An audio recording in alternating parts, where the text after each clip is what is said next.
Guitar Collector Guy presents my Fender Ada Gibson or my Stratocaster Humbucker build.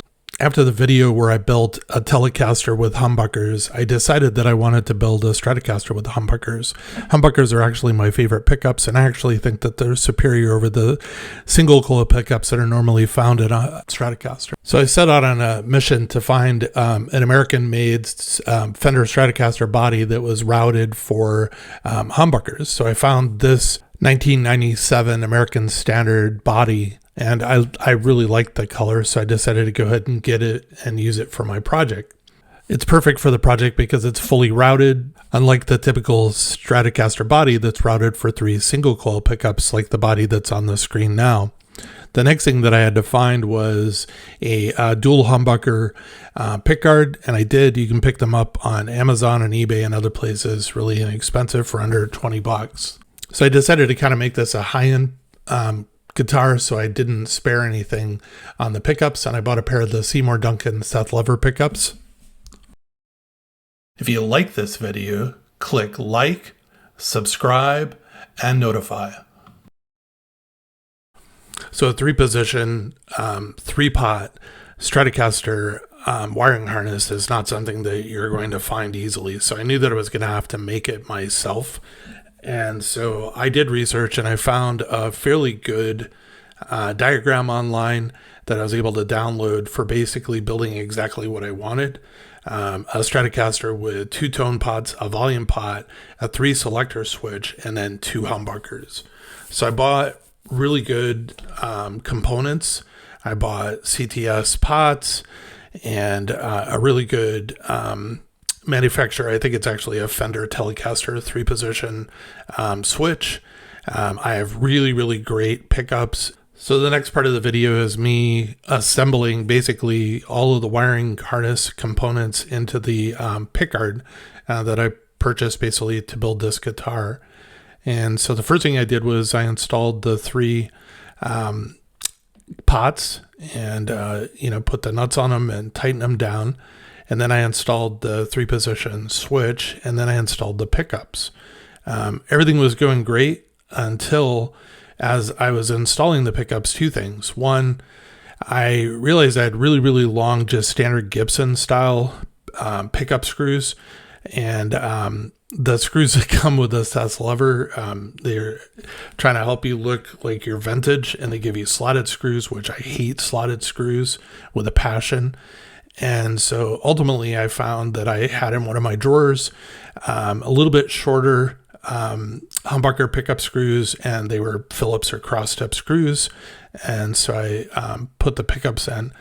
When I started to kind of set for the first time the pickguard into the body, I realized that I had kind of not estimated something properly, and that was, I figured, well, this guitar is made for humbuckers, this will just fit.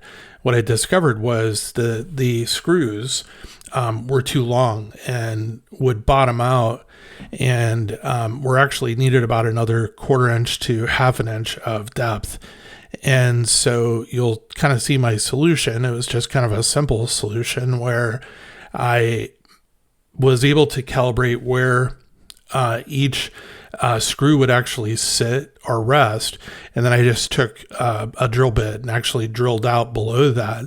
So then now when I put the pickguard in place, the screws are able to easily clear, and I can adjust them, and they're not bottoming out in the bottom of the body of the guitar.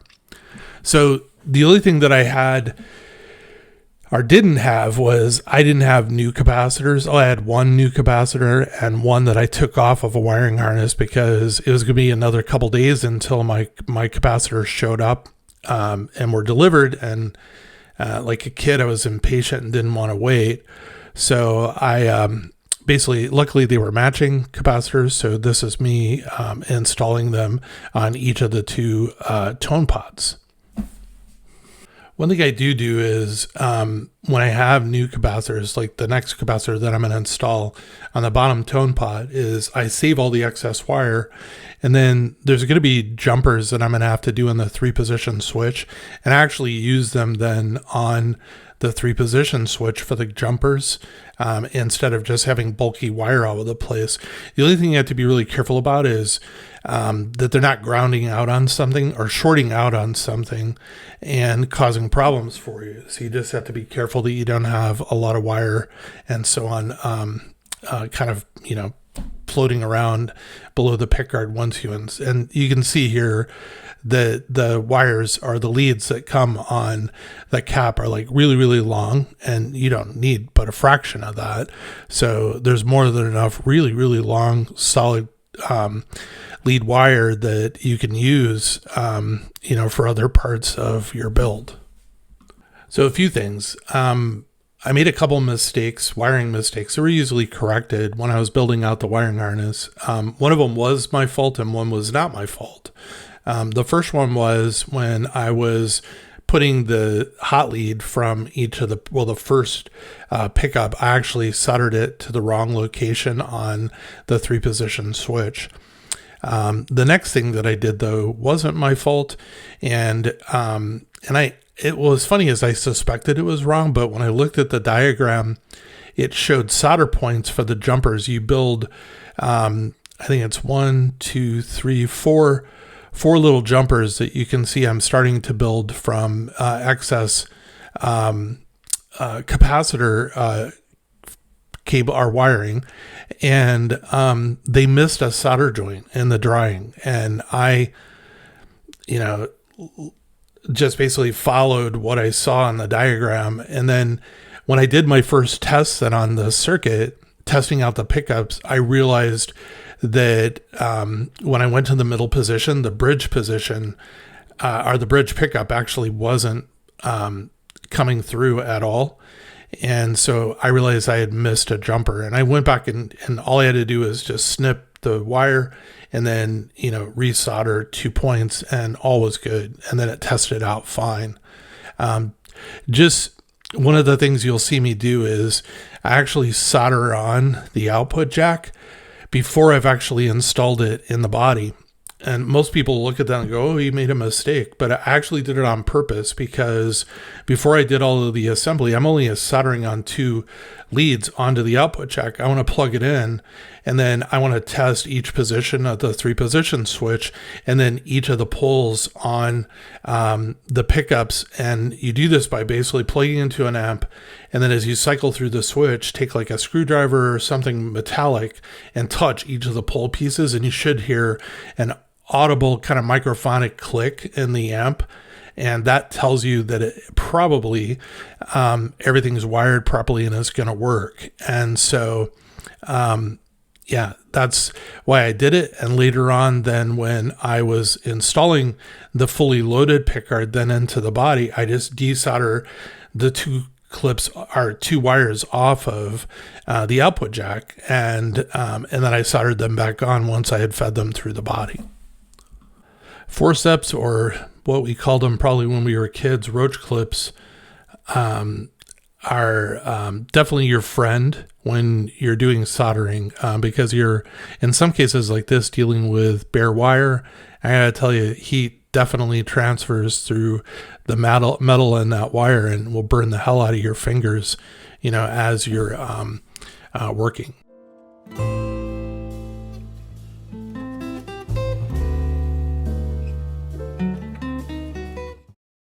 So it's good housekeeping, and also, will prevent problems later on down the road to clear or clip out, excess wire that you have hanging after you've done soldering. So it's not inadvertently touching something or brushing up against something and causing shorts or, problems with your, audio coming out of the guitar.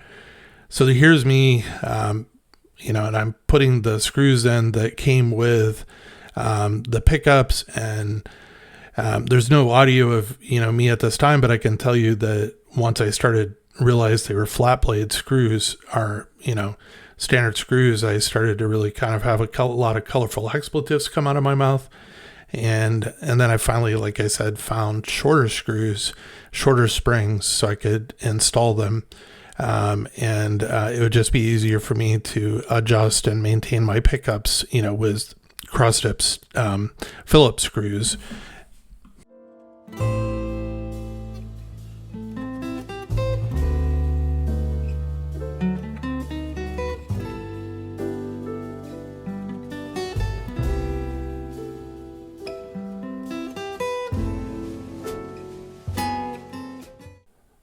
So here's the point where I installed kind of just a rough run, the pickguard for the first time, and I realized that the pickguard with the pickup screws sat about 1/4 of an inch off of the body of the guitar, and I realized I had a problem that I could easily solve, but nonetheless a problem. And so that's where I got the idea that I'd basically just drill for clearance. And you'll see me in a minute. I kind of put the pickguard back in place. I line up the holes so it's where it's supposed to be. And then I use kind of the butt end of my screwdriver and kind of tap on the screw heads. So it puts a small dimple or indent in the body of the guitar as my kind of pilot hole of where I need to drill. When I did this for the bridge, I actually didn't have the pickup installed, and I just kind of put a small tool. You can see the 2 small dimple imperfections in the paint inside of the channel there. And then, I basically just took my drill and drilled out, about basically between 1/4 inch and 1/2 inch holes, so the pickguard screws would be able to clear and fit down inside of there.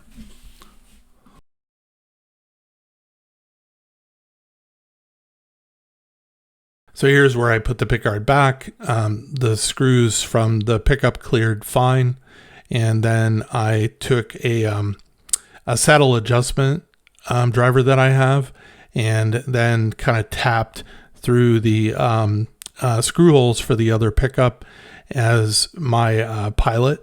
And just, you don't have to really do it hard, just enough to make a small indentation or a dimple so you can see where to drill. And then I just drilled out the 2 holes there. And then when I installed the pickguard, everything fit perfectly.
So the more vintage humbucker pickups come with the shielded braid ground on the outside, and then a protected or shrouded center conductor. What I decided to do was put a lead basically soldered to the shielded braid a ways back, and then I ended up doing this and soldering both pickups at the same place. So, the ground, then I'd have one lead going to the back of the, I believe to the volume pot later, or one of the pots that I would ground. Yeah, it was definitely the volume pot. And I did this with both. This is where you can see I'm unsoldering a wire because I realized that I had soldered the neck position to the wrong place on the 3-position switch. Also to the 3-position switch, the wiring on it was pretty close to standard 3-position Telecaster wiring, just some deviation. And then, so then I'm measuring out here the wire for the bridge pickup, and I'm going to trim some off because I definitely don't need all the excess. And I probably could have done the same thing, to be honest with you, with the neck position, but I had already soldered everything in place. I'm really starting to like pushback wiring the more I use it. It's a lot easier than having to strip wires. So here's what I was talking about. You kind of peel back the outer shield, and then you have a fabric covered center conductor. And, it's really easy actually to kind of pull the shield back like I just did quite a bit. And then you can see the black fabric that's around the center conductor. And then there I'm actually just kind of lining up the, where I'll eventually solder that braided outer shield to the other ground extension wire that I created. But you don't have to strip the wire or anything like that. You just kind of are pushing back the fabric. What I discovered is that I ended up having this is a little more difficult wire to work with, and you kind of hold onto the center conductor while you pull it back, but really easy to work with, easy to install the pickups, and so on. So eventually, when this wiring harness is complete, you're going to have 2 individual tone pots, one for each of the pickups, and then you'll have a master volume control for both. The 3-position switch, really straightforward. In the I would say number 1 forward position, it's the neck pickup only. In the middle position, it's both pickups, and then when you bring it back into the 3rd position, it's just the bridge pickup.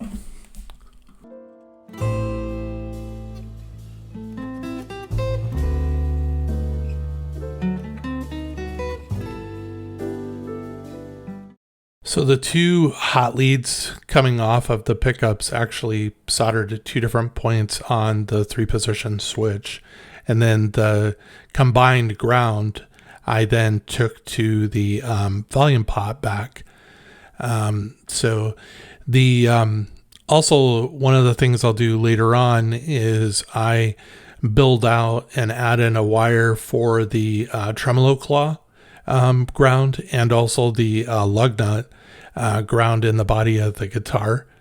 And when I do this, I basically take as well as the ground that's coming from the output jack, and I twist them all together and I tin them with with solder, and then I basically solder everything at one time to a glob of solder on the back of the volume pot.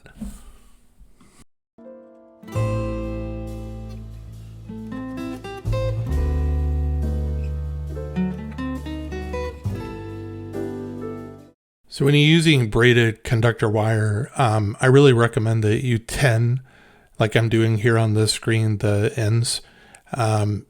For several reasons. One, when you insert it through different connections in the wiring circuit, like on the back of a pot or the 3-position switch, it doesn't fray and cause problems, and it's a neater installation.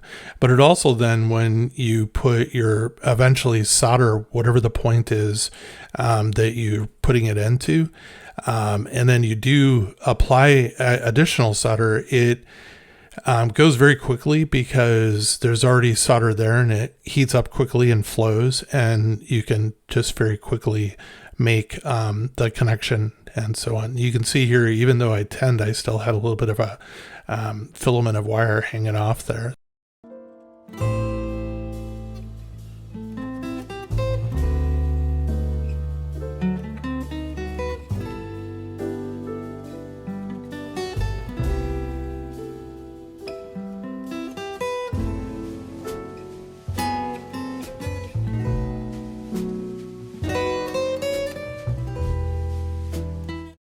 Here's the part earlier where I described that I basically put an extension wire, ground wire, attached to both of the shielded grounds on the pickups.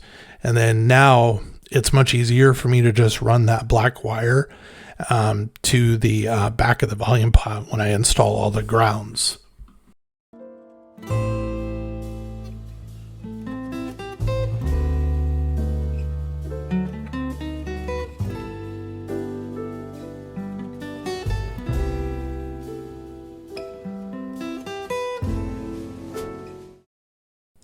So here's where I'm installing the hot lead that goes to the output jack to the center conductor of the volume.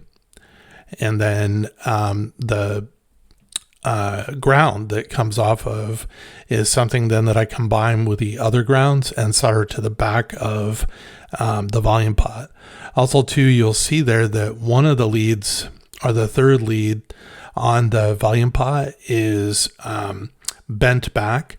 And it's because it's a ground, and so I'm going to solder it to the back of the pot, and then I'm actually at that point going to attach all of the different grounds to that specific point on the back of the volume pot. So again, for those of you who may be just kind of jumping around through the video and you see me now actually soldering ends of the wire to the output jack instead of feeding it through the body and then soldering it, I'm doing this because it's just a really simple way of testing my wiring and the pickups before I actually do the final installation of the body. And it was really a good thing that I did this, because actually I discovered a simple mistake that I had made, where when I was in the middle position on the switch, the bridge position pickup was actually cutting out, and it was because I missed one of the jumpers on the 3-position switch that I was able to fix. But I wouldn't have noticed this until I had everything put together and inside of the guitar, otherwise doing it this way. And this saves a set of strings, all kinds of stuff. So it's just really simple. Then when you're ready to install the loaded pickguard into the body, you just disconnect the 2 leads, feed them through the body, and then solder them back onto the output jack. So here's the point that I described before, where I basically start gathering all the different grounds and putting them together. And, because it's kind of difficult to, especially too with the fabric shielded wire to twist, I use forceps to basically kind of twist it down, and then I tin it all together with solder, and then I solder it onto the back of the volume pot near the one leg of, you can see here that I've got bent back and actually touching the back. So here I am putting a bridge of solder between that lead and the back of, and then I'm going to add more solder into this place. And after I tin the wire, then I'm going to actually heat that solder up and connect that bunch right there of different grounds to the back of that pot.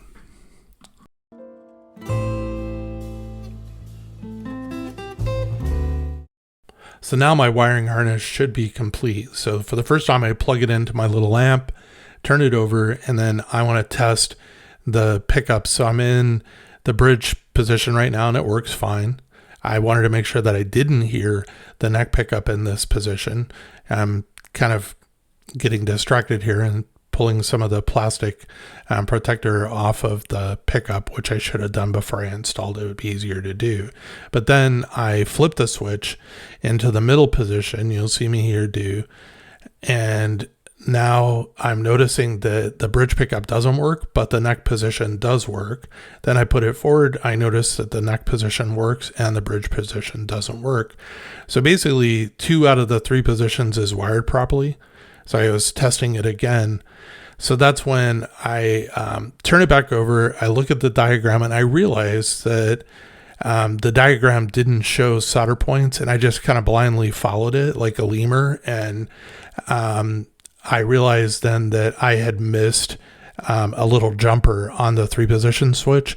And as soon as I cut the little capacitor wire that I had running in between and then soldered it to the correct points, everything worked fine.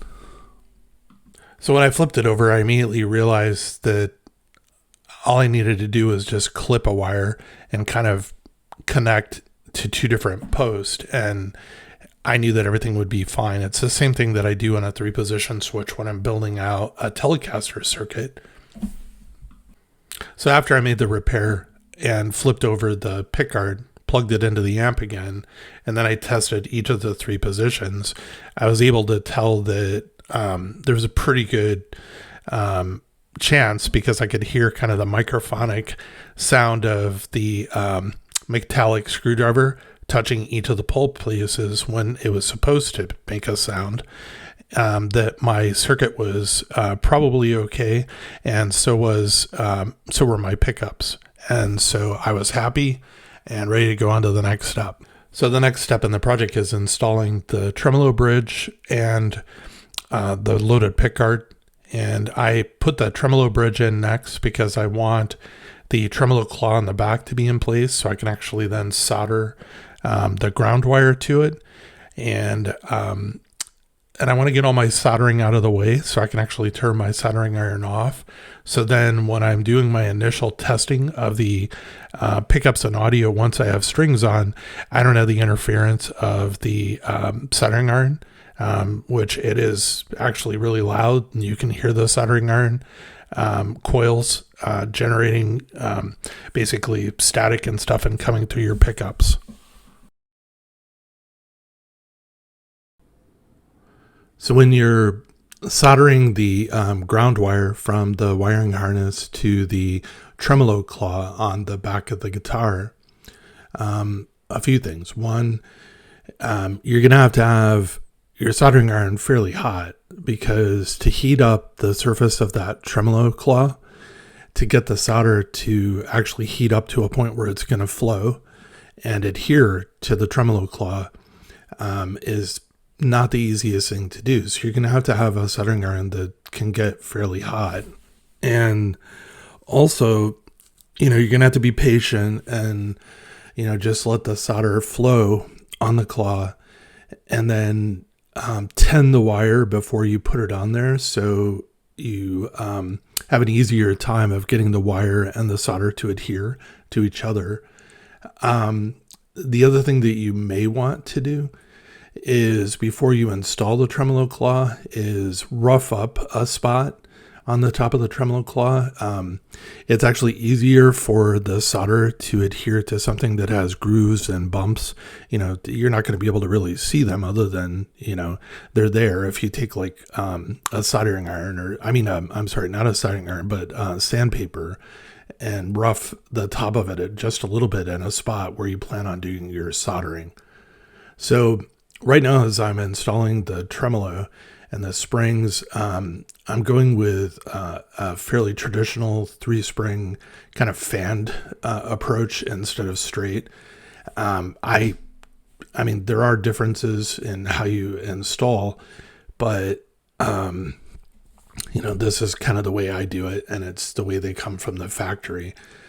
The other thing is if you look at the screws and that I have on the trem claw, I only have them in about halfway through, and I know that now because I ended up having to do adjustments. When you're measuring a spec from the factory, if you're measuring when you turn the guitar over and you're measuring the back of the trem as it's rising off of the face of the body of the guitar, you want about an eighth gap of an inch gap there, with the strings installed and actually tuned to full tension.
When feeding the output jack wires from the wiring harness to the cavity where the output jack is going to sit, I've actually found that I always now use the cloth covered pushback wire.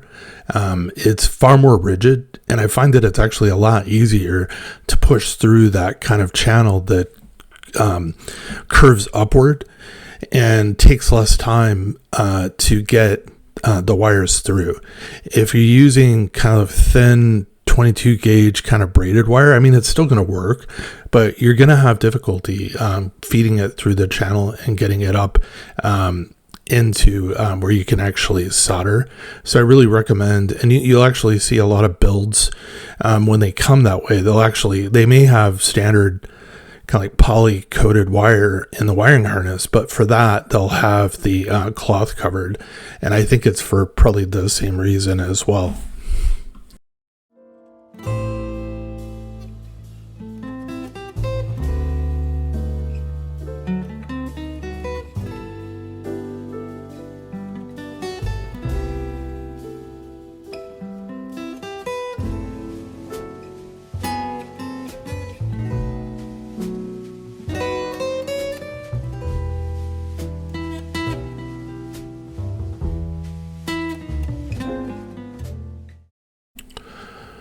So once I had, everything installed on the pickguard, and I put it in place, and I made sure all the wiring was in channels and not between the body and the pickguard, because I had drilled the holes in below each of the humbucker pickups for the humbucker screws. The pickguard literally just dropped into place like it was supposed to be that way. So I was really happy that such a simple modification fixed the problem. So now I'm just going to basically put together the output jack, and after I put in the screws for the pickguard, and then solder the two leads to it.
So when I installed the neck into the neck pocket on the body, it definitely wasn't a tight fit. I mean, it's not like moving around and stuff, but it just dropped in there, which normally I haven't seen with most of my guitars that being the case.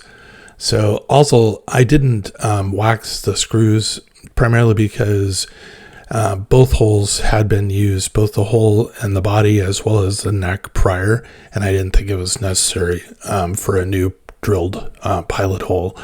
So the first time I tightened down the neck, and it's not showed in the video, I had a gap between I'd say the front of the neck that is in the body cavity, and I ended up loosening it and tightening those two screws closer to the body first, and then the other two screws, and it actually made the gap go away.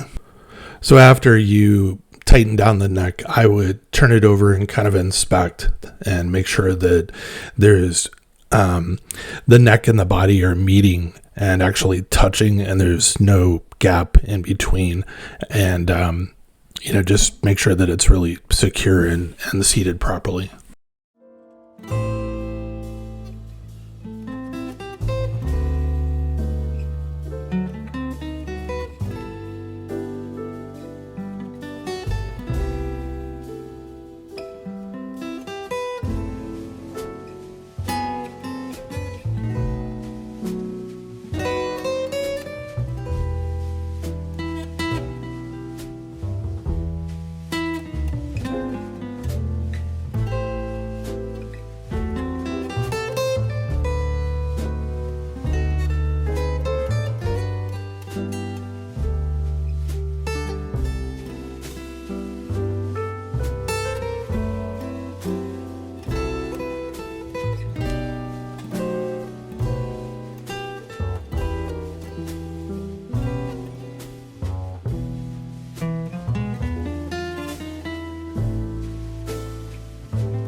I always like to remind people in the videos that it's really necessary to stretch your strings a few times in between different tunings.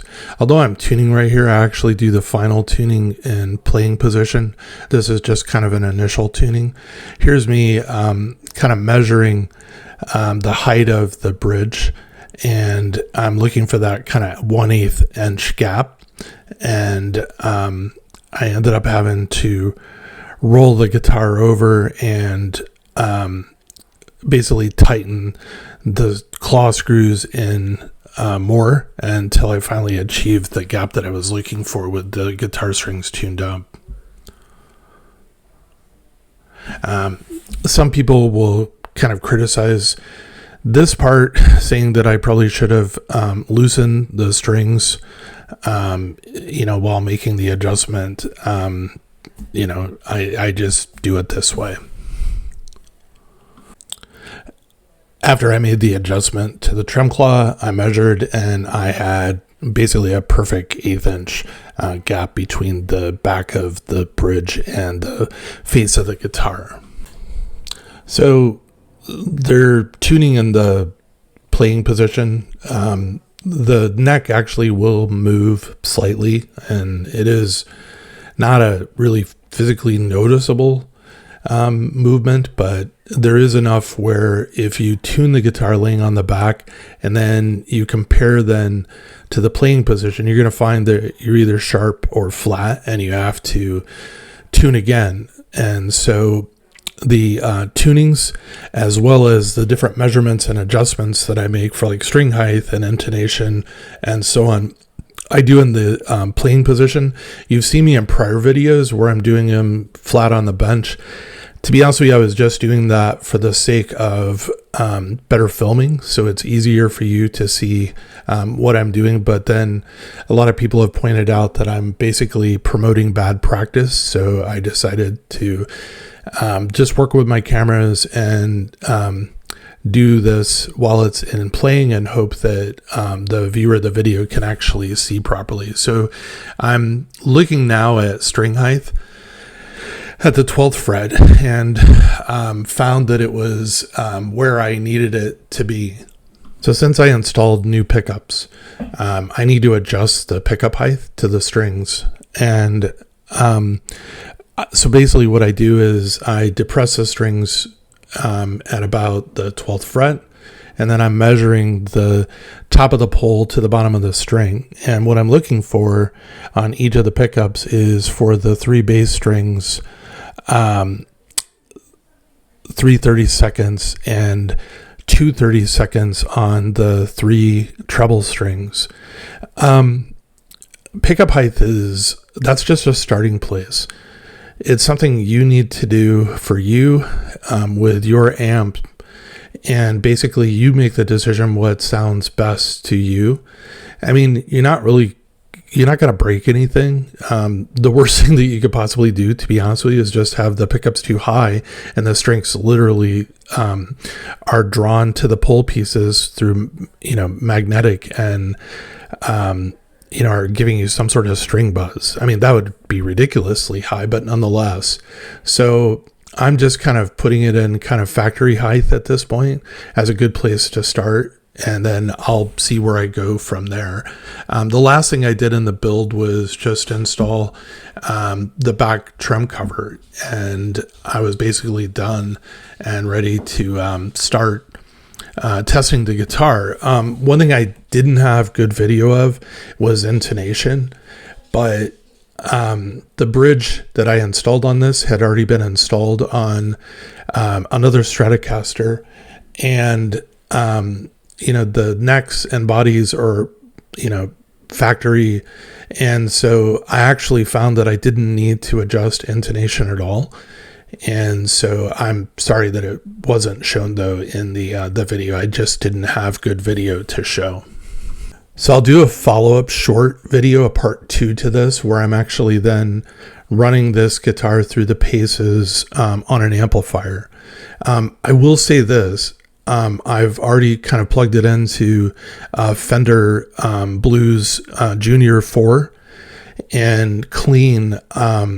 I mean, it's amazing, seriously. And especially the middle position where you have both the pickups, it is such an incredible kind of, I would say, rhythm sound, and it sounds a lot like, well, basically a Les Paul or a Gibson, but it's in the format of Stratocaster, which is nice because it's a really light, flexible guitar. And the one thing I did find, though, is I put a tube screamer on it, and I could not get it to basically distort. And so I'm gonna have to find and pull out one of my other pedals to see if I can get that really solid overdriven sound with it. So.